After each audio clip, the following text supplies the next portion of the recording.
All right, welcome everybody. Happy Tuesday. Thank you so much for joining us for another amazing Power to Fly Chat and Learn. My name is Meg Alexander, and I am incredibly happy to have you here with us today. I'm really excited to dig into this. Oh, there we go. Sorry, y'all. My double check in the background went off. So anyway, I'm so happy to have you all here with us. We have a really great speaker and great topic lined up for you. But before we get into all of that, I just want to go over some real quick housekeeping items so that way everybody has a great virtual experience today. Like I said, if you have participated in one of these before, welcome back. We're so happy to have you. If you've never been to one of these events before, welcome. These events, like all of our chat and learns, are really designed to encourage participation from you, from our audience. We want to make sure that you feel free to not only participate, but really direct the conversation today. So there's a bunch of different ways you can participate. My favorite is to turn your camera on and then you can come off mute to ask questions. If you have any kind of privacy issues that you're worried about, I totally get it. If you do come off mute for whatever reason during the presentation or during today's session, you will show up on both the live stream as well as the recording of today's event. So if you have privacy concerns and don't want to, that's totally fine. You can still participate. All you're going to do is throw any questions or comments you have into the group thread. And if you have anything that you'd like to ask but be kept anonymous, that's cool. All you have to do is DM me instead of sending it to everyone in the group chat. Now, like I said, today's session is being recorded. We're also live streaming to our YouTube channel. But the important thing to know with that is that whether you join us for 5 minutes, you jump in and out, you stay for the full 60, or if you registered but didn't actually make it to the live recording, hi from the past, everyone. That's totally fine. Everybody that registered is going to get a link via email in about 1 to 2 business days from Power to Fly. What that's going to do is going to send you, it'll give you that link to where you can rewatch today's recording on our website. Now that's really nice because it means you don't have to take notes or anything, which is great, but it also, if you have something like, let's say Hee-Yoon comes up with something amazing today and you cannot wait to share it with a coworker or a friend or relative, you don't have to wait the 1 to 2 business days to do that. So what we're going to do, you can always go over to our YouTube channel, like I mentioned. Our live streams are usually posted to our channel there, usually within about 5 to 15 minutes of the end of the stream. And so you can always check it out there, and that way you can send away and not have to wait. Now, like I did say, we have our YouTube channel. We actually have a couple different ones. So the Power to Fly Chat and Learns is where this kind of content lives. But you can keep up with us on a ton of social media apps. We are at Power to Fly on LinkedIn, Twitter, Facebook, and Instagram, in addition to YouTube. So please feel free to subscribe or follow us on those various social media channels. And as always, you can take pictures or video as you go that way you can share with your community and let everybody know that you are learning with Power to Fly today. We always appreciate the shout out. We'd love to retweet you or reshare your content. But more than that, we'd like to get the word out about these amazing resources that we have totally free and that we really want people to take advantage of. So without too much more ado, we're going to go on over into our next part of our session today. Now, our guest today is here on behalf of Unstoppable Domains. They have a page on powertofly.com. I'm going to share that link with y'all in just a little bit here. But it is a place where you can go to check out more information. Sorry, my dog has got locked out in the upstairs and they're very mad. So there's a lot of information there about where you can check out Unstoppable Domains, all their job postings there. You can click the events tab and check out past recordings of events that they've participated on with us. But you can also see stuff that's upcoming. So maybe if you get, you apply, you land an interview with Unstoppable Domains, this page is a really great way to go back and see like, okay, what have they had going on in the last couple months out? What have they been doing with Power to Fly? Where, can I get some more info there? So definitely take a look at this page. Oh, I just realized I'm not sharing my screen. Oh my goodness. I'm so sorry, y'all. I thought I was doing so good. Thank you for that reminder. So anyway, what you need to know about this page here is that it's where you can follow Unstoppable Domains. When you get to this page, there's going to be a big pink button. I think it either says interested or follow at the upper right-hand corner of the page. I really recommend that you follow Unstoppable Domains, especially if you are really excited and think that you might want to work there. If you follow them, it basically works like your friend at the company. It tells Unstoppable Domains, even before you fill out an application, that you are excited to and interested in working with them. So it just does a lot of great things for you. It also keeps you posted when they post new jobs. So it's a really good way to make sure you stay updated without feeling like you have to constantly go back and recheck and check everything. So like I said, our guest today is here on behalf of Unstoppable Domains. Her name is Hee-Yoon Choi. Now, Hee-Yoon is currently a product marketing manager with Unstoppable Domains, where she's helping the world onboard onto the new web, starting with NFT domains. Now, I don't know anything about that. I'm assuming you will probably share a little bit of it with us. But in case, that doesn't really make a splash with you, you should also know about Hee-Yoon that before she made the switch to the startup scene, she held various roles at both Google and Facebook, spanning from customer experience into operations. Now, these diverse roles have not only helped her to become a more customer-centric marketer, but also a really strong storyteller, which obviously is something that we have come to kind of value more and more, as time goes on. So Hee-Yoon, is there anything that you'd like to add to this information about yourself before we go into our questions for today?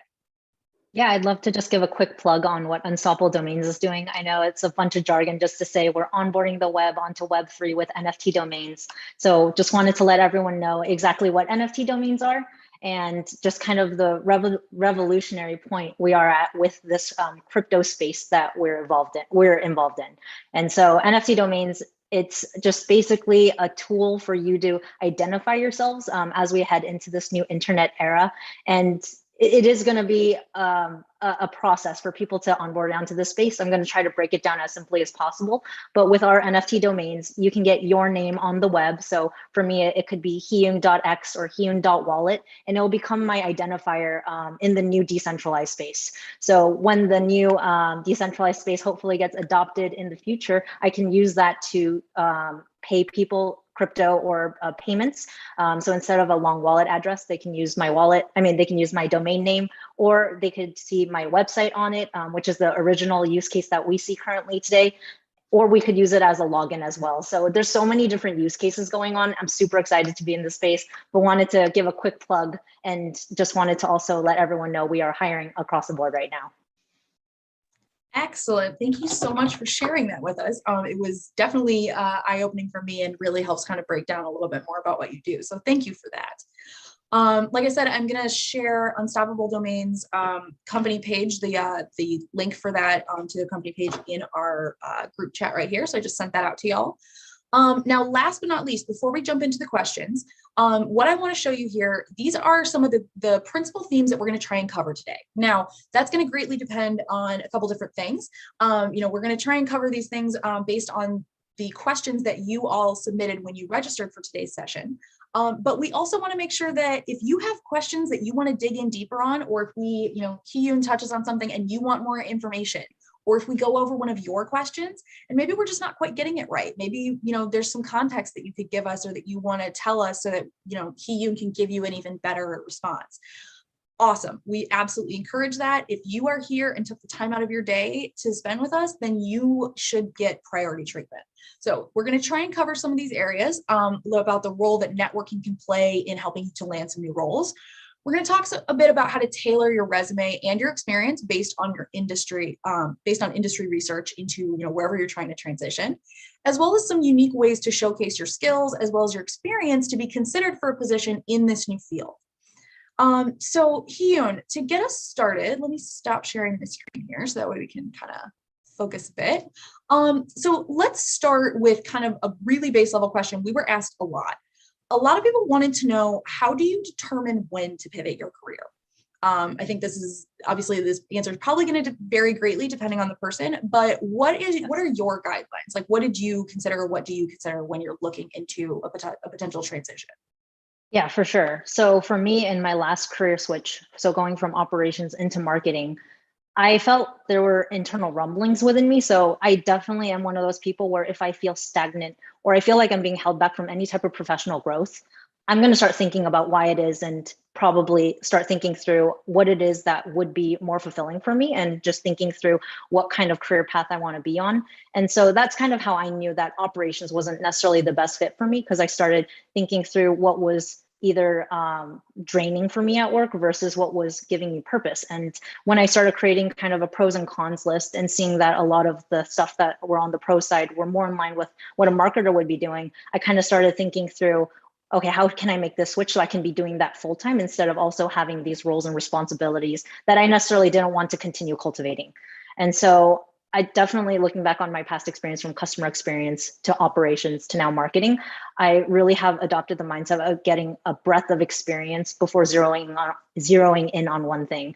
So I think that's definitely one thing I would recommend is just, being able to understand that, sometimes it takes time. And for me, it was never a straight shot at understanding that I wanted to get into marketing, but I did need to dabble in a little bit to really understand, okay, what is my internal gut telling me? What is it that I really like doing? And then trying to align as I went and course correcting. So I think as you continue growing your careers and your skill sets, just understanding what it is you like to do, continue honing that, and then becoming, an indispensable asset in the process so that you can keep selling yourself and keep growing your career in that way as well. So I would say for me, definitely started with kind of that gut feeling of just, this might not be the best fit, but I do know that in other situations, I might have thought about, like work-life balance. I think that's something that's become more top of mind for me.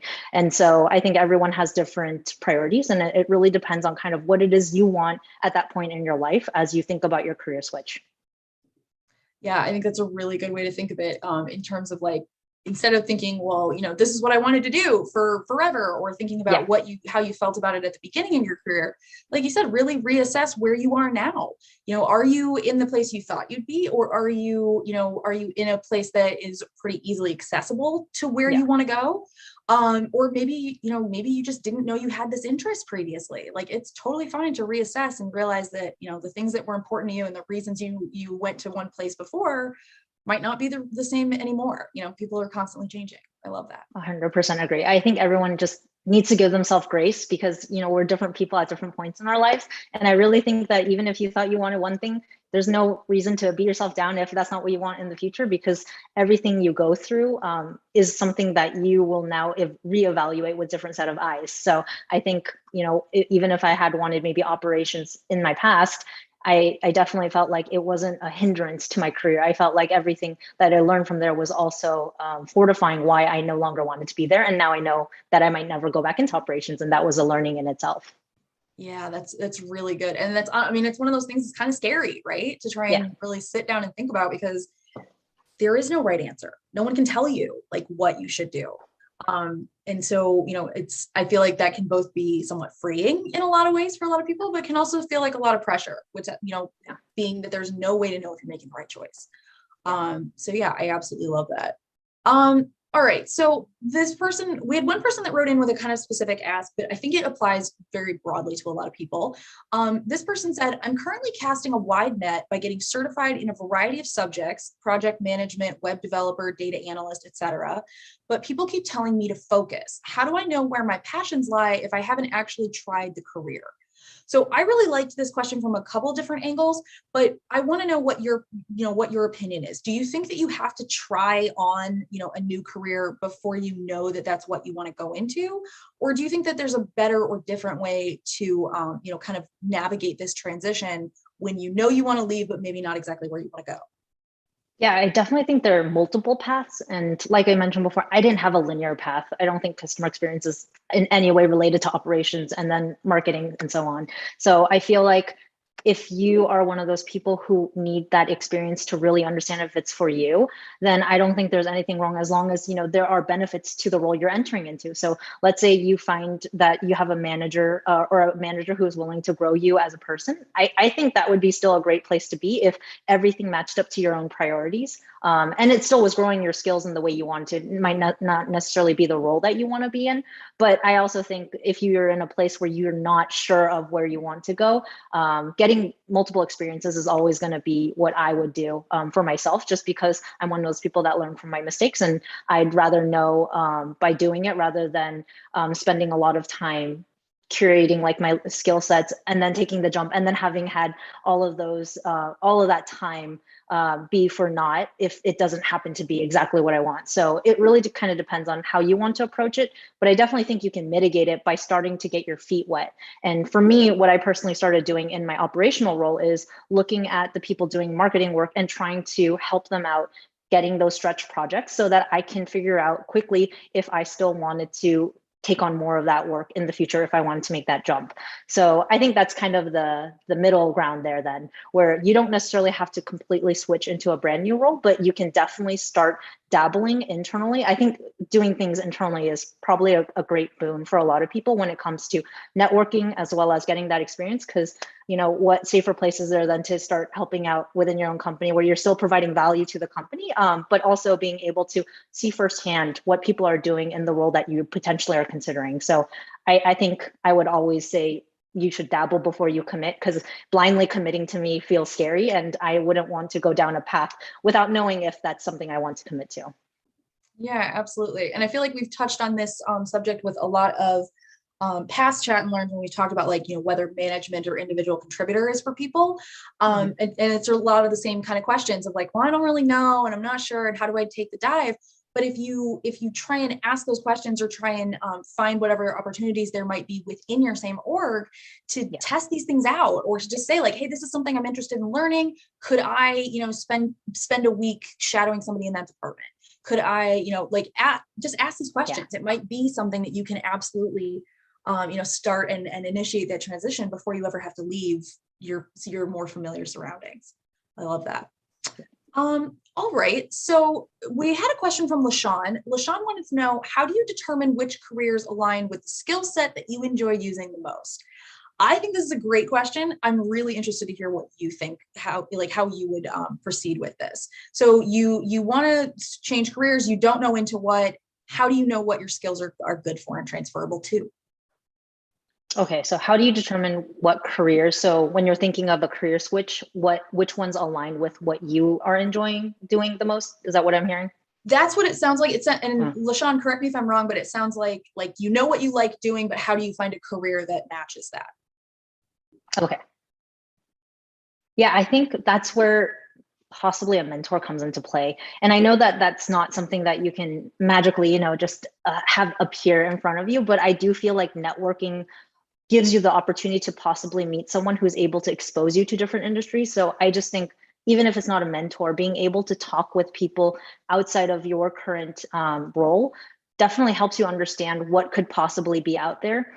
For me personally, product marketing is still a very new space and not many people know about it, but once people understand it, they get interested in it. And I feel like the only way you hear about it is if you hear it from someone else or you read it on a blog or hear it from a podcast, of course. But I do think that just getting more exposure by talking to people definitely helps. But one thing I would say is, based off of like what you might know you like in terms of your skill sets, there are certain tracks that I think are going to be in line with what you want. So let's say you really like data analysis, you might not necessarily go around doing marketing because, we might be doing stuff that involves external communication. So there are certain fits that I definitely feel like wouldn't make sense given what skills you want. So first thinking about what it is that makes sense naturally, going online, just typing in those skill sets and seeing what kind of jobs might make the most sense, and then networking with the people in those fields. And then maybe someone will tell you kind of like, oh, that sounds like a good fit for this kind of role. Because I think, I can't tell you exactly what you're looking for because I don't know exactly what skills you have and what you might be interested in. But if you were someone interested in marketing and you had marketing skill sets, I could definitely start giving you paths from what I've seen because I'm now in the field. I see what's going on. And if you're trying to break into a new industry, a new career, you don't have that. And you don't know what you don't know. And so you got to find the people who do know. And once you have that in your life, I think it helps open up a lot more doors and helps you understand exactly what could be a possibility. Absolutely. And I think this is, something that just popped into my head. People, not necessarily they like talking about their jobs, but people like talking about what they do. And it's not really a topic that most people get into, right? Like, I'm not going to go to a barbecue, like, pre/like way in the future post-COVID. I'm not going to go to a barbecue and be like, so tell me the minutia of your day, please. What is data analyst like? like I'll ask, surface level questions, but I'm not going to dig in. So Yeah. if you get a chance, through like connections through a friend or through a coworker or whatever, to talk to someone about what they do, ask. The worst thing they can say is, like, the worst answer you can get is no answer, truly. Because even if they tell you no, you've asked for something, they might even be able to just put you in contact with somebody else who has the time to talk to you or would be able to better, break down what you would go through in that role. So absolutely, like, ask those questions. People don't know what you're trying to do unless you tell them. Mhm. If you were trying to, if you were trying to find a partner, you wouldn't tell no one that you're single, right? You would like maybe start a dating profile, or your friends would know that you were single, or you know what I mean? It's not a thing that you keep secret necessarily. So yeah, if this is something you're interested in doing, ask questions, ask people. All right. Now, once you've like kind of made that decision, you're saying yes, you're going to transition your career. What are some don'ts that you need to think of and kind of keep in mind as you're making this transition? Are there, mistakes or missteps that somebody could make, in this path?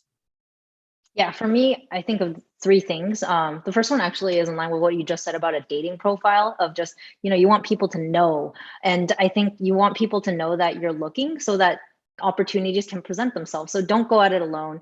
Don't keep things to yourself. And especially when your manager should be that person who's going to bat for you. You should be setting up, or they should be. But if they're not, I would definitely proactively set up any career chats with your manager to talk about your aspirational goals. Just because, at the end of the day, a good manager should know that they're not going to be able to keep you forever, and they want to help develop your professional growth. And I think that's one of the qualities I've always looked for is in a manager who's willing to set aside extra time to help me understand what I need to do to get to that next level. So I think being able to talk about it with them, and especially with your colleagues as well, because if they hear about something internally, I'm sure they would start thinking about you if you've already told them in advance, oh, I'm interested in this role. So once you start letting that manifest in the universe, I really feel like good things start opening up, because people won't be able to help you out if they don't know that you want to be helped. So that's number one of a don't. Number two is don't rush into another career just because you don't like your current job. I've seen that happen so many times in my life, and I've almost been in that trap myself, just because it's easy to start thinking of other opportunities when you don't like feeling stuck or being in your current role. But sometimes you think irrationally in those situations, and you might not end up making the best decision for yourself.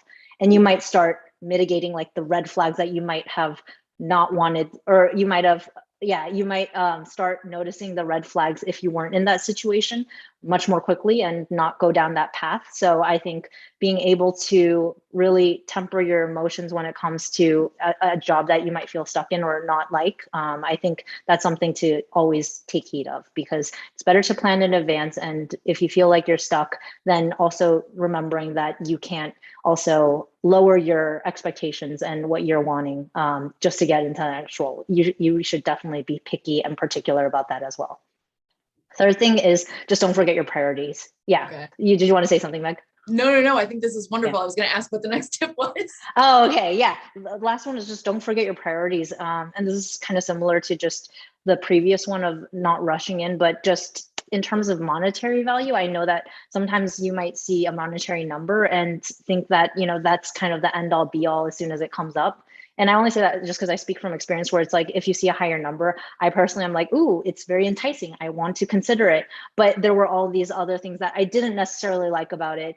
But I know that if I had gone down that path of just taking a higher monetary salary, then I might leave that job sooner rather than later as well. Because if it's not in line with exactly what I want, it's not fulfilling, then it's not going to be something that I'm going to stay longer than necessary in. And maybe I'll leave even sooner than expected. So I think you should really figure out what your priorities are. And that just goes back to our first question of just like, what is your pure motivation for making that career switch? Is it work-life balance? Is it because you want more professional advancement? Is it more, yeah, if it is money, then it could be money as well. But I just think that one of the things I've seen people fall into is also just if they see a higher number, they just go after it. But it could hurt you in the long run is what I'm saying. Yeah, I think that's a really good advice. I love your caveat of, not jumping into a new career just because you don't like where you are now. I have also done that, and not that I necessarily regretted it, but it was a little bit like out of the frying pan into the fire. It was stressful for a bunch of different reasons, maybe, and then you're adding in that extra level of like unfamiliarity, which can, always make things seem much more difficult and much more, kind of contentious than they actually are. So yeah, I absolutely also recommend don't just jump. Maybe like try and take a couple classes or, do some free online, skill building and see what you can find. See what might appeal to you, because making these decisions in a drastic manner, I mean, it's not that it never works out, but do you really want that to be how you plan your career? Do you really want that to be how you set up your life? I guess. All right. So we've talked a little bit about, kind of how to make the choices, what mistakes to avoid. When it comes to making that transition, you said that some people like kind of chase that higher dollar figure. Mm-hmm. If that's not on the table, and I feel like that's a lot, most people when they're transitioning careers, they're thinking of going from either a mid-level to now potentially entry level or senior and still have to take a step back. Do you think that it is necessary to pay your dues at an entry level job just because you're transitioning? Because this person that wrote in with the question said, I'm really worried that taking a step back in salary or title will put me at a disadvantage later on in my career.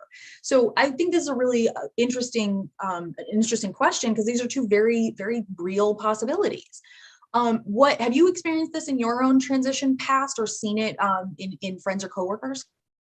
I definitely have heard it from coworkers who say like, this is how I have to pay my dues, but I wouldn't necessarily frame it that way, because not everyone will pay these dues given whatever the situation they're in. And I actually think there are ways to mitigate it so you don't have to necessarily start at the bottom.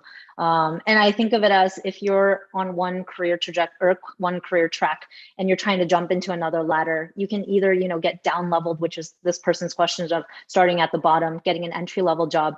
There could be a lateral transfer where you're at the same level as where you're currently at, but just now on a different track.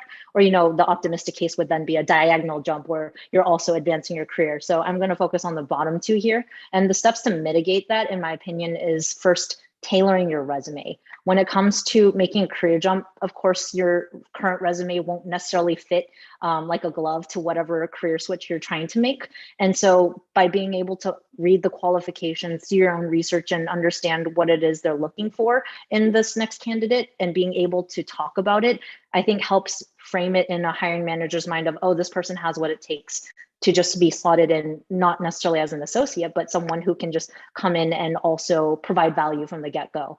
And so I think being able to tailor your resume is always going to be number one. And this is something that I've also just seen from my sister who used to be in the HR department at Google. So she would tell me that, with all the applications coming into Google, not everyone has the time to manually review the resume. So at the end of the day, if a system is going to go through and check a resume, they're going to look for those keywords that they put in the job posting. So being able to showcase that even though you're coming from a different industry, you have the similar experiences. And I think there's a lot that can overlap in general. And it's just how you tailor it that will definitely give you that booster. So that's number one. Number two is networking both internally and externally. I think people are more likely to vouch for you at a higher level, or maybe, just at the space you want to be in, not an entry level position. If someone internally has seen your work and is then able to possibly go to bat for you and say that this is someone who can come in and do the job. So I think networking always helps. And then last is just crafting your story. So being able to tell the story in an interview setting of just why it is you're making a switch from one to another. Just because a lot of people have asked me in my past, it's like, oh, you came from customer experience and you went into operations and now you're trying to get into marketing. Like, tell me, like, how did you get here? And that's only natural, because people want to ask, like, why is it that you're making this more dramatic move now? And what has brought you to this place? And what can you provide value based on your experience? So I think really being able to craft that narrative is something you need to nail down, because that's something that I've been asked almost at every interview. And it's something that will definitely help them pitch you to the hiring manager and the hiring team internally, especially when a recruiter is trying to feel out if you're going to be a good fit. So I think those are the top things that come to mind. But if you aren't getting any offers, like let's say you start putting out feelers and people aren't reaching back out to you, I think it's also good to take a step back and evaluate where there might be gaps. Because let's say you are trying to apply for a role that might require hard skills and you don't have that. And maybe that's something you keep seeing in a job description. Maybe it's time to start taking that class, like setting up the space after work and just being able to hone that skill and being able to now put it on your resume. I just think you need to really understand what are the key qualities and traits that a hiring manager or a hiring team is looking for the role and the industry you're going into. And if there are gaps, I think you definitely want to be aware of those. And I think one way to also get feedback is to ask for it after an interview. I know more times than not, they'll have an automated email send you why you might not have gotten the position, but sometimes a hiring manager will reach out and I will ask proactively for that feedback, and they'll be able to tell me exactly why I might have fallen short compared to other candidates. And that just only makes me a stronger candidate for the future, because now I know what I need to emphasize in my resume, what kind of skills that I might not currently have that I can start building on right away. So there are multiple paths, but I think there are these ways to mitigate it so that you can get yourself into the most favorable position when going into a new career. Yeah, I like that advice. I love so like basically everything you said. You're transitioning, you had a career or at least a series of jobs prior to this. That experience isn't useless. There's a lot of soft skills, there's a lot of life experience that happens in all those situations, and they're still valuable. There's those skills and that experience is still valuable in this upcoming transition. So if you know how valuable that is, or if you know that you shouldn't kind of take that for granted, you can use these things. You can say like, hey, no, I might not have like all of the schooling on this level, but I'm still in progress there, and also I'm really great when it comes to working on a team or highlighting deadlines or something, whatever your thing is. Yeah, I love that idea. All right. So one of the other high points we really wanted to touch on was networking, right? So once we've kind of made a choice, we're going to transition, we've picked like roughly the area we want to go into. How do you find people to network with in the new industry if you're not a part of it yet? Yeah. So this goes back to something I touched upon earlier, but start within your own company. Just because it's a new career track doesn't mean that career track doesn't exist at your own company. So I think from my experience, when I've reached out to people internally, they're more likely to respond than a stranger on the web, and I think that's just a resource that I would tap into at any given point during my career transitions. And I just found that more people are willing to talk with you because of that common bond. You're under the same company, the same roof in that manner. And I just feel like it's something that it would be a loss if you didn't reach into that network that you currently have.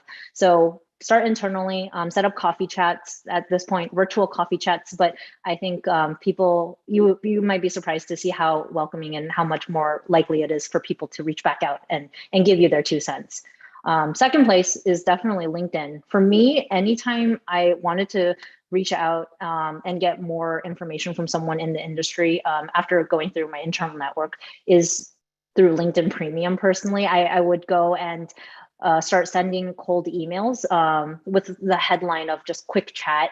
And I would kind of have a brief intro of, hey, this is like who I am, my background, why I'm looking to transition into this space, and look at their background, of course, and try to weave in what I think the value would be given their own background experience. And I started just cold emailing and cold messaging people on LinkedIn, and people are less likely, once again, to respond there. But even if it was just like 10% of people I reached out to, I got to meet with people, in the industry who then gave me their thoughts. So I think that was a great networking experience for me, just because I think that people who are directly in the role and have the experience, and on LinkedIn, there's just so much information you can get that you wouldn't get by looking at someone's role title within your own company. So if I look at someone's background experience and I see that they were also in customer experience or they were also in an operational role, that's even more of an enticing factor for me to reach out, because they're people who made the switch themselves. So they can give me even more pointed advice than someone who just had that linear trajectory of just staying in marketing the whole time. And I do think, it is easier for them just because they keep having the marketing skill sets honed throughout their journey. But for people like us, where we're looking for that career transition, if you can find others like you, I also think that they would be more willing to talk to you too, because they certainly understand the challenges of career switches. And I would say that I've been reached out to. People have reached out to me asking, hey, can my friend talk to you? And I've been more than happy to talk to them as well. So I just think at the end of the day, it doesn't hurt to reach out and be able to tap into networks that you might not know exist. On LinkedIn, it'll show you second degree connections, third degree connections. Those are also good places to start because at least you have a common bond with someone that you know in your own network. But I would also just say in general, reaching out to people and just seeing who is able to give you the time and space. It's just been a rewarding experience by seeing how many people still reach back out to me. So I think LinkedIn or internal company first, going and asking people for virtual coffee chats and then going through LinkedIn would be the two ways I would say to find people in the network. That's great advice. Thank you so much for detailing that out Yeah. for us. We are a little more than halfway through today's session. This always goes really quickly. So in the remaining time we have, I just want to highlight for all of y'all, if you have a question you'd like to ask, please feel free. You can come off mute and ask it. You can put it into the group chat or you can DM me. I'm happy to raise your comments or questions and keep you anonymous if you would prefer. All right, so let's talk a little bit about how to gain that industry experience. When you are trying to make that transition as easy as possible, do you think it's better to start or look for internship opportunities and positions? Or do you think it's best to look for that full-time position, entry level, whatever might be, kind of the most available? If you need that experience to get into the industry, is there a different way to go about this? Yeah, I think for me, I would recommend just applying to those full-time entry-level positions because best way to get feedback is to start applying. Then you'll understand, are people reaching back out? Do they want to chat with you? Are they at least interested given your current background experience? Because I think if you just pigeonhole yourself into just internships, then you might not know if people are willing to take a chance on you. And I think going back to what I said about mitigating being slotted in at an entry-level position, I think that all comes into play here of just making sure you tailor your resume, craft your narrative, and then being able to apply to those full-time entry positions and seeing what happens, I think is a good starting point. So I would definitely say apply, get some feedback, iterate, and just pivot quickly based off of the feedback you're seeing. But personally, when it comes to easing this transition into a new industry or career, what I found most helpful was digging into my own resources at my company. So for example, there were shared drives on Google or going through Slack messages. Sometimes you'll see what people post who are in those roles. So I think there are ways to sleuth around, honestly, and be able to tap into the resources that you might not interact with on a day-to-day basis, but that could be available to you as an employee. So I definitely found material on marketing and saw decks that people had created, and it really helped me understand the role better. And by understanding that material better, you start picking up on the lingo as well. And when you understand the lingo and put it onto your resume, it shows to the hiring team that you understand this space as well. So I think there's a lot of wins that could happen going through other people's resources and the people who are doing the job day to day. I also have found a lot of resources by Googling. So for product marketing, if you Google product marketing resources, there are these alliances that come up and they have podcasts and blogs, and they just have so much material that I couldn't have expected at the level that they were producing the content at to help someone on their job journey. And I just think Google is something that I would recommend across the board, just because it's just the world is information is truly organized in there. And so go there, look up what your role is, type in resources at the end, find what kind of blogs are recommending, books, podcasts, and then start digging into them, just because I think that's how you start immersing yourself into the space and getting your mind more honed in on what the lingo and the speak is there. Let me see if there's anything else. Last thing is around videos. So I'm a visual learner, so I went and started looking online for videos and fundamentals around marketing and product marketing specifically. And I stumbled upon LinkedIn Learning. YouTube is a great place too, but I just remember going to LinkedIn Learning and seeing these product marketing fundamental videos. And I just thought that was really cool that there were these packaged video series for people who wanted to understand the space better. So I think the resources are out there. We just need to know how to tap into it. And I think those are the three places I would start looking is internally, your own Slack channels or your communication channels, your Google Drives, if anything's shared there, look at what those people are doing and producing. search on Google for your role plus the resources, and then see what people are recommending there. And then last is videos. So YouTube and LinkedIn Learning, seeing what kind of fundamental video series can help you get you started so that you can build the building blocks for the career you're trying to transition into. Can you, like, as you're starting to develop these skills and stuff, do you think that trying to do either some like pro bono projects, or work with a charity that you connect with, do you think that those kind of volunteering experiences that you might be able to find if you have those skills would be helpful? Or do you think that it's better to focus on trying to learn these things rather than trying to do them just yet? I think all things related to your future job helps, to be honest, just because if someone's reading through your resume and this is relevant and recent, I think that just adds more to the fact that you are now taking on these proactive measures to get the skills. So of course, doing it in your current role probably would be the primary thing that a hiring manager might be looking for. But if you're not able to do that, but are able to supplement in the meantime, taking some pro bono work on at a charity or outside work, I think that could only benefit you. I just think it depends on how you want to prioritize and if you have the means to do so. Because if it's extra work and it's not gonna result in big impact, I think then focus maybe on the internal stuff so that you can have great impact statements on your resume. Because I think it just depends. Don't just do it for the sake of doing and putting it on. You have to be able to make that impact and showcase that you were able to move the needle in some way for whoever you were working for and what your role wasn't exactly. So I would say depends on really what job you're tasked to do. All right. All right, so let's talk a little bit more about, like, once you are looking and applying and that kind of stuff. Can you share some strategies with us to help find companies that are committed to your development rather than expecting you to be an expert when you're transitioning into this industry? Is there like a kind of buzzwords you need to listen for? Are there specific questions you need to ask? Yeah. What are your thoughts on this? Yeah, for that, I care a lot about company culture. So what I normally do right off the bat is go look at the company page and try to see if they have a public mission available, which they normally do. But I definitely go to that section, normally titled About Us, to figure out what is it they're trying to achieve, and kind of they talk about their culture in that space as well. So I want to understand, do they care about like the company culture, first of all, and what is the company culture? So that's something that I want to make sure aligns with my own personal values before even considering them as an employer.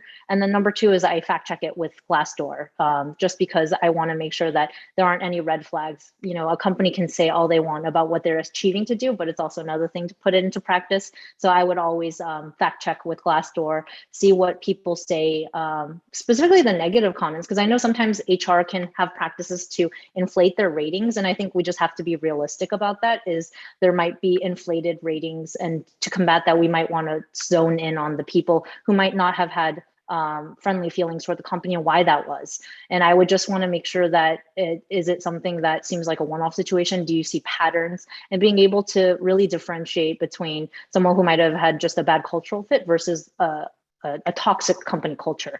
And so I think that's something that I am always on the lookout for during my job search. And of course, the last thing is asking questions during the interview. It is definitely an interview where it should be a two-way street between you and the employer. And I think when they open up the floor to you to be able to ask questions, you should be asking questions about kind of that professional and personal development side and how they feel about it, especially the hiring manager. I think it's good to kind of feel out how even the hiring manager deals with their own setbacks. For example, I just want to understand, is it someone who's rigid in their ways, or is it someone who's flexible? Because if they're not currently doing career chats, maybe by understanding how they deal with their own setbacks, they might be open to also, incorporating those career chats with you in the future. So I'm just trying to look for signals that show me how flexible a hiring manager is in their mindset, and also if they're willing to help me and push me to grow in that field if I were to join their team. So setbacks about themselves, but how have they also helped previous reports achieve their goals? That's a nice one to ask, just so you can get firsthand look into what they've done yeah, what they've done to help their previous employees grow in the way that they might have wanted to. And if you feel like it's appropriate, I actually might say you could ask for references. And I think that's a great way to fact check on a manager who's now telling you all these things that they've done and are doing. And if they're able to provide that and are confident that their references are able to vouch for them, I think that's a win for everyone, because then you're able to know confidently going into that role. It's not someone who's just going to expect you to do things and not be able to support you in the process. And you can be able to get a better feel for that. So I think, once again, always find ways to mitigate so you're not in a situation where you don't want to be jumping into a brand new career in a brand new industry. Yeah, absolutely. And I love your suggestion of asking questions, because, you know, you're not asking like, do you have a cannibal club? You're not asking like ridiculous questions. You're asking, you know, you're interviewing this company as much as they're interviewing you. So, Yeah. you know, going online, looking at Glassdoor recommendations, or looking at, you know, what previous people or previous employees have said about the group is absolutely important. And if you see something that kind of like raises a red flag for you, ask about it. Like these are not questions that an HR or a hiring manager should have a problem addressing. You know, these are things that are not that, you know, they're not inappropriate to ask. Like, hey, this is something I heard. Is this true? You know, that's really important. And I think Hee-Yoon, your point about, you know, kind of asking both about the company culture as well as the support within the company is huge, because your company culture might be mostly from the bottom up. You know, the people might just be really great, but if the support for other employees isn't there from the top down, then it doesn't matter. You know, and there's a lot of great comments coming up in the chat thread about, you know, if they can't answer the questions, move on. And I agree with that. But like, not only should you ask these questions, ask them, listen to the answers, and listen to the tone. Are they excited that you ask these questions? You ask if they have, you know, maybe an ERG for working parents. If they are like kind of like shitty, for lack of a better term, if they're not happy that you asked that question, like that's a huge red flag. But if you say that and they're like, you know what, no, we don't, but that would be such a great thing to start. You know, do you have any experience with starting ERGs at your own group? Blah, blah, blah. Like this is definitely something we should explore. You know, pay attention to what they're saying and how they're saying it. Are they glad you asked, or do they really wish you hadn't? So yeah, just, you know, keep an eye on those things. Now, we do have one more question that was one of the on the list that you really wanted to touch on. I think we might have covered a little bit of it. So if you want to add more, let me know. Otherwise, we can keep moving. This person had wanted to know your 3 top tips for converting your past experiences into easily transferable skills in a new industry. Now, I think this dovetails kind of nicely with what you're talking about tailoring your resume. But is there more that you wanted to talk about on this topic? I actually wanted to expand upon that point of tailoring your resume. And I'm going to share my screen because I thought this was a great screenshot to capture what I'm trying to get at. But it was a quote, or not a quote, a tweet I saw, where essentially someone said, how would you write, I changed a light bulb, and on your resume? And someone responded, single-handedly managed the successful upgrade and deployment of new environmental illumination system with 0 cost overruns and 0 safety incidents. And I was like, bravo, that is the best way I've ever heard of changing a light bulb. And I think this is amazing. Isn't it great? I loved this tweet. I just felt like it was it was worth saving, just because I think that's exactly the mindset we need to adopt when it comes to tailoring our resume. Just because you think you did one thing that wasn't that glamorous doesn't mean it's not glamorous. You can tailor it in ways that make it seem like it is a very impactful thing. And I think a lot of times the things we do at work impact so many things downstream, and it might be something you're not recognizing in the moment. But that's why I would love for people to take a step back and really think about what was the impact that was created from the work you did. Because one thing that I've noticed, especially at bigger companies, is that people love data-driven results. And an easy way to remember that is to just write down a simple statement that's did X to influence Y, which resulted in Z. And XYZ is where you're going to be plugging in your experiences, but being able to succinctly say exactly what you did, what the results that drove it, and the business impact you had is a great way to showcase to outside employers that you are someone who, you know, is able to make big and outsized impact at your company. And I think that's a quality that a lot of employers are looking for. So just saying, look at your resume. If anything looks like changing a light bulb, something that's a little bit on the blander side. I think there are ways to really revamp it. And I think being able to add in data whenever possible just shows that you have that analytical mindset and you're thinking more about the business as a whole and not just in your own silo. So that's like the main takeaway I want to nail down on tailor your resume. Yeah. So It doesn't matter how many of these I sit through. There is always at least one moment, and you've had 3 so far. And that last one with the XYZ thing, that was like, I've never heard that. And I sit through these chats for a living. So like that, I absolutely love that. X, Y, and Z. That's so, thank you. Thank you for shouting that out. That is so, so great. And I hope everybody that's watching is like loving this tip too. There's a lot of great stuff coming in the comments here. No, I absolutely love that. I think that that's wonderful. Did you have anything else you wanted to expand on with this? I think just expanding upon crafting your narrative, I just wanted to share my personal anecdote on connecting the dots, how I actually frame it when it comes to interviews. So I said before, I come from customer experience to operations to marketing, and not a linear path at all, but I talk about a lot how the skills I got and gained from each of them led me to that next step. So this is an example of a personal narrative. I say in my customer experience role, I was working on the front lines, talking to customers and advertisers for Google. And through that, I was able to develop customer empathy, which is also a skill I know that product marketers need. So I start tying in these skills and traits that I know will lead to a well-rounded product marketer, starting with the beginning of my journey. So that's like an important thing I just want to point out is everything you touch upon during your narrative should align with what it is that they're looking for ultimately, because it can be great what you're doing, but if it's not ultimately what they're looking for, they might pass on you as a candidate because there might be stronger candidates who have that exact skill set.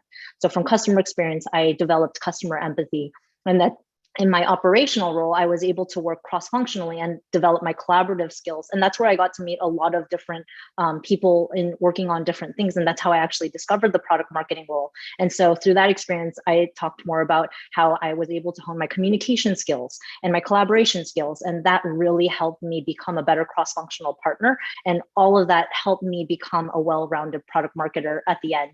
And so that's kind of how I draw out my narrative. And I'd love for people to be able to create those dots that are connected throughout their whole journey as well, because I think that creates an even stronger case for you as a candidate. I mean, I can't echo what you're saying strongly enough. And seriously, that tweet is still like reverberating in my skull. It's going to be for a while. But like my favorite part of that is the line about zero cost overruns and something else.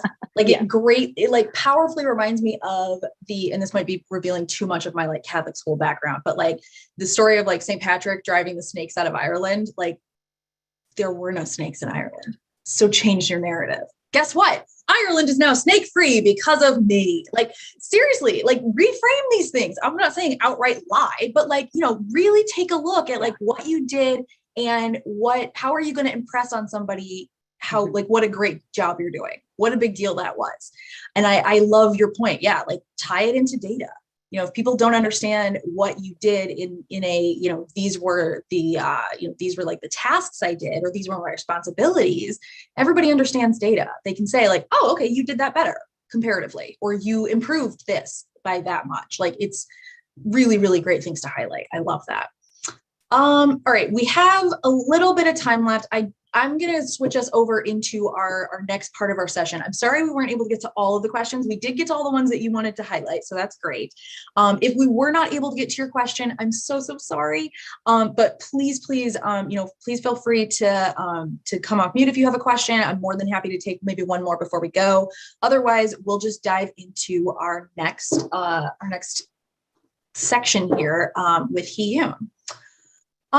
All right, so the screen that you see in front of you is some questions that we asked of Hee-Yoon before today's session, some questions about unstoppable domains. So let's talk a little bit about your favorite part about working at Unstoppable Domains. This is a really interesting response, and I would love to hear some more from you about it. Yeah, so we're a very mission-driven company, and I feel like the more I talk with different people internally, I'm able to see that they are also very in line with our mission to revolutionize the web. And this goes back to my intro of just, we are creating this new space or helping onboard people into this new space using crypto technology, and being able to be part of this revolutionary point in time is something that I'm so excited about. And it's just a favorite part of my job because I'm now, drinking the Kool-Aid with so many people around me who are so excited and enthused to be able to build this new part of the internet. And that's something that I think definitely helps continue driving and motivating me in my day-to-day. And I think it's just true in general, when you feed off of each other's energy, it's just so much more exciting than if you're going at it alone in an exciting space. I can't agree with you enough. I'm, working with other people that are just so impressive, even when it's like kind of a little bit scary of like, how on earth am I going to measure up to these people? It's like my mom always used to tell me, and I never listened, but look at the people you're surrounding yourself by, or you're surrounding yourself with. Are they people that are going to keep improving you and keep wanting you to be better and keep helping you develop? Or are they people that are just kind of like, okay, this is what it is? There's no wrong answer there. It just depends on what you want. If you want to keep growing and developing, you need to surround yourself with people that also want to grow and develop and want to help you to grow and develop. All right. So you talked about some of your top tips for someone who's interviewing. Is there anything else you want to expand on with this list? Because I feel like conducting research can mean a lot of things to different people. And I'm really interested to find out what you mean by power poses. So let's dive into some of your top tips for interviewers. Yeah, I think conducting research has the most overlap with what we've been discussing for the past hour, which is just, going on LinkedIn, going through your internal resources at the company, what is out there for you, being able to figure out, what is the lingo of the industry, and just continuing to consume content that is in line with what you want to do so that you continuously understand more and more of exactly what space you're going to be delving into is what I mean by conduct research. Make an interview doc. This is something that I found helpful in recent times, which is as I go through interviews, I realize that when time goes on, I sometimes forget what was asked of me. And I think it's very powerful to start documenting right after you're finished with an interview, all of the things they asked you. And then you can start identifying patterns of, oh, if I go into this next interview with someone else and a couple more others, and they ask me this one question, I know this is one I really need to refine and hone in on because it seems to be the thing that people want to continue asking for this particular role. So I started making an interview doc and started mapping out like what is most frequently asked, and then also doing my own research online. So this goes back to conducting research again of Googling, what are popular interview questions for the role that you're applying for, and then being able to write out and document kind of what it is you want to say and what are the things you want to touch upon, just to once again solidify exactly how you would answer that. And I think the process of doing this solidifies your answers and makes you a stronger interviewer. So that's make an interview doc. Last is power poses. I think this is a fun one that I make all of my friends or loved ones do before they jump into an interview, which is just do some fun power poses that make you feel empowered, which is, just like a good pose that makes you feel like you are going to go in there and absolutely crush whatever is about to come your way, whatever pose that may be. For me, I feel like I do anything with like a fist because I just also hype myself up with music, but just getting yourself into the mood and into the groove before an interview is always a fun exercise right before, because I think a lot of times we get, anxiety and we might have the nerves going into an interview, but if you can kind of decompress right before, I think, and be able to mentally prepare yourself to have fun, I think that's the thing that I've been trying to do for every interview in the past is, just go and have fun. I've done all the work that I could do up until this point. There's nothing else I can do to change the outcome. So now let's just relax and let my answers flow from my work. I think that's absolutely great. I do all the same things. Power posing feels really dumb, but I'm telling you it works. I go like full Wonder Woman. And nice. I also have the same, I have a big pump up playlist that I listen to. It's literally just like stuff that makes me feel like when you listen to it on the inside, you're like, you know what I mean? Like you want that, like, yes, this is my jam kind of feeling, because it's really easy to go into these things thinking like, oh God, what am I going to do? There's going to be so many other people. They all want this job. I want the job, blah, blah, blah. Yeah. Don't do that. Make it easier on yourself. Be happy, be excited about you, because you are a big deal. They've never met you before. You've never applied for this job before. So who knows? They should know how great you are going in. And so anything you can do to make yourself feel like that is absolutely wonderful. All right, so we are just about at the end of time today. We have about a minute and a half left, but I want to just take this time to say a huge thank you, Hee-Yoon. It's been really wonderful to get to chat with you today and spend the afternoon learning from you. And we're just so happy that you came on to share your expertise with our community. Thank you so much. Of course. Thank you to Meg as well. This was such a fun panel, or not panel, but a coffee chat to be a part of. Yeah, absolutely. And thank you so much. I love my job. It's fabulous. We did have a lot of people that wanted to know if they could reach out and connect with you, to expand on this kind of stuff in the future. If that's something you're open to, we could add your LinkedIn information or whatever you'd like to the rewatch doc. So if that's cool with you, that's great. Absolutely cool. Yeah, thank you so much. That's awesome. I do see a lot of people also reaching out asking, I am on LinkedIn. I sit through a lot of these, but I'm not really an expert. So if you want to add me on LinkedIn, that's great. I love expanding my network. Just know that I am definitely not the man behind the curtain. So I'm, a little bit of a dabbler in a lot of these different subjects. So happy to make connections and really excited to hopefully see many more of you join us on chats in the future. We've got a couple great chats coming up this week, and don't forget about our next virtual mini summit is happening in February. I put a couple information tabs on that in the chat there. And so hopefully we'll see many more of you on these upcoming events. Thank you to all of our great participants, everybody who registered, asked such amazing questions.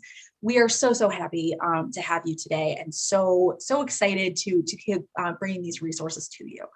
I hope everyone has a wonderful rest of their Tuesday and a safe, happy, and healthy work week. Enjoy, everybody. Can't wait to see you soon. Bye.